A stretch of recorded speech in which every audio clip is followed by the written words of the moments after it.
Hello, हम आपका 5 minute से भी कम टाइम लेंगे। और हाँ, ये कोई सेलिंग पिच नहीं है। ये है फाइनेंशियली सक्सेसफुल होने का एक स्ट्रेट फॉरवर्ड रास्ता। चलिए मिलते हैं अमित से। अमित एक प्राइवेट कंपनी में काम करते हैं और अपनी फैमिली में अकेले कमाते हैं। हर आदमी की तरह उनके भी कुछ सपने हैं, जैसे चिल्ड्रंस एजुकेशन, नया घर और फ्यूचर की प्लानिंग।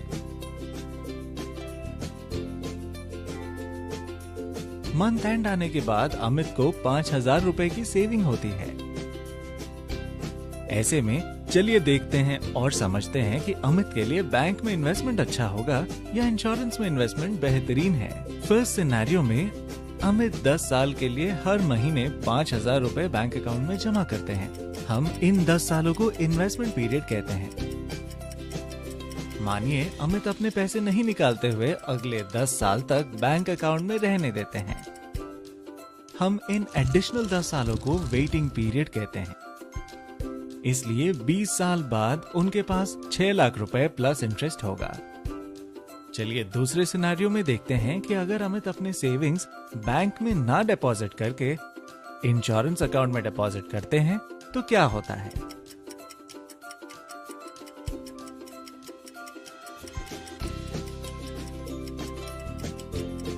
यहाँ भी अमित को 20 साल बाद सेम 6 लाख रुपए प्लस इंटरेस्ट मिलता है। अब चलिए देखते हैं कि इंश्योरेंस सेविंग्स प्लान में इन्वेस्टमेंट करने पर अमित को क्या एडिशनल फायदे मिलेंगे।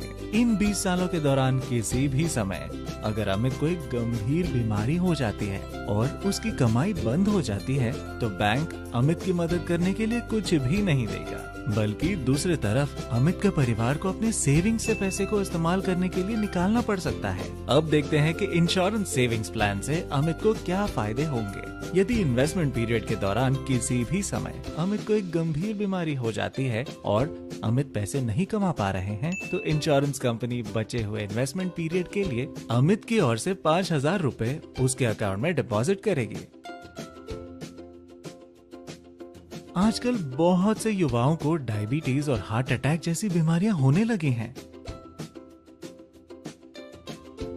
अगर अमित को एंजियोप्लास्टी या किडनी ट्रांसप्लांट जैसे किसी बड़े इलाज की जरूरत पड़ती है तो उसके लिए उसे पहले अस्पताल में भर्ती होना पड़ेगा।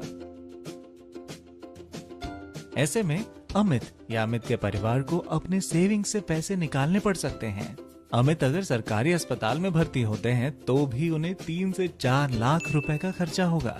लेकिन अगर अमित के पास इंश्योरेंस सेविंग्स प्लान है और 20 साल के इस पूरे समय के दौरान कभी भी अमित अस्पताल में भर्ती होते हैं और उन्हें किसी सर्जरी की जरूरत होती है तो इंश्योरेंस कंपनी द्वारा उन्हें अस्पताल में भर्ती होने और सर्जरी के खर्च मिलाकर कुल 4.5 लाख रुपए तक हर साल कवर दिया जाएगा। अगर इस दौरान किसी भी समय साधारण स्थिति या दुर्घटना के कारण अमित की मौत होती है तो उसके परिवार वाले केवल उस समय तक के उसके बैंक खाते में जमा किए हुए पैसे को ही निकाल पाएंगे। क्योंकि अमित अपने परिवार में अकेले कमाने वाले थे, इसलिए उनके परिवार वालों को अपनी इच्छाओं से समझौता करना पड़ सकता है। लेकिन अगर अमित के पास इंश्योरेंस सेविंग्स प्लान है तो उनके परिवार को 12 लाख रुपए प्लस इंटरेस्ट नेचुरल कारणों से गुजर जाने पर और 18 लाख रुपए प्लस इंटरेस्ट दुर्घटना से गुजर जाने पर प्राप्त होगा। एक बैंक अकाउंट में इन्वेस्टमेंट करने से अमित को टैक्स में कोई फायदा नहीं देगा, जबकि इंश्योरेंस सेविंग्स प्लान खरीदने के बाद अमित इनकम टैक्स की धारा 80C और धारा 10D के तहत इनकम टैक्स के फायदे का आनंद ले सकते हैं। अब देखिए, जब इनपुट सेम टू सेम है लेकिन बेनिफिट्स इंश्योरेंस इन्वेस्टमेंट में ज्यादा है तो आपके हिसाब से अमित को ये अमाउंट कहाँ इन्वेस्ट करना चाहिए, बैंक में या इंश्योरेंस में? सही जवाब होगा इंश्योरेंस में। क्यों, है ना? इसलिए एक सेविंग्स लाइफ इंश्योरेंस प्लान में इन्वेस्ट करके अमित को और उनके परिवार को बैंक में रेगुलर सेविंग करने की तुलना में कई और फायदे मिले और इस तरह अमित ने न केवल अपने और अपने परिवार का फाइनेंशियल फ्यूचर सिक्योर किया बल्कि लाइफ में सुकून को भी भरपूर जगह दे दी ताकि उनके और उनके परिवार की खुशियों को किसी की नजर ना लगे।